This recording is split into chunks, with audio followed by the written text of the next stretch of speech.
నమస్తే, నేను మీ నాగచంద్రుడు, సన్పుల advocate.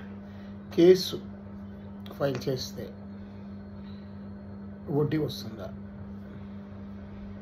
So మిత్రులారా, ఒక కేసులో విషయం ఏంటంటే, మిత్రులారా, మనము న్యాయస్థానంలో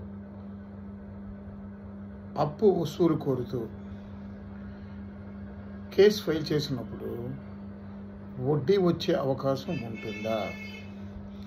వడ్డీని వసూలు చేసుకోవడానికి అవకాశం ఉంటుందా అంటే, సో మిత్రులారా, మన దేశంలో సివిల్ ప్రొసీజర్ కోడ్ సిపిసి అనే చట్టం అమల్లో ఉంది. ఇందులో 158 సెక్షన్లు ఉంటాయి. అందులో సెక్షన్ 34 ఏం చెప్తుంది అంటే, ఎవరైనా ఒక వ్యక్తి అప్పు రావలసి ఉంటే అప్పు కోసం న్యాయస్థానంలో